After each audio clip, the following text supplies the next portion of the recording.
জনগণের সেবা করার জন্য ক্ষমতা গ্রহণ করার, অর্জন করার একটা প্রক্রিয়া। আর সেই ক্ষমতা যাতে জনগণের পক্ষে পরিচালিত হয়, সে কারণে ক্ষমতাকে প্রশ্ন করার ক্ষমতা থাকে সাংবাদিকদের। ফলে রাজনীতিবিদদেরও ক্ষমতা আছে, আর সেই ক্ষমতাকে প্রশ্ন করার ক্ষমতা আছে সাংবাদিকদের।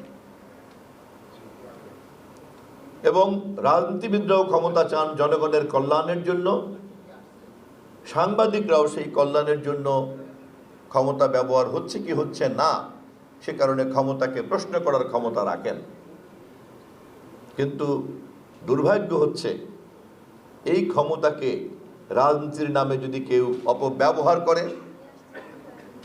এই ক্ষমতাকে রাজনীতির নামে যদি কেউ পারিবারিকীকরণ করে, কুক্ষিগত করে, অপরাধীদের পক্ষে কাজে লাগায়, রাষ্ট্রকে লুট করার কাজে লাগায়, ব্যাংকের আমানতকারীদের টাকা লুট করার কাজে লাগায়, শেয়ার বাজারের বিনিয়োগকারীদেরকে লুট করার কাজে লাগায়, এবং যারা এটার প্রতিবাদ করে তাদেরকে গুম করার জন্য, খুন করার জন্য কাজে লাগায়, তখন সেই ক্ষমতাকে দেশের মালিক জনগণ বরদাস্ত করে না।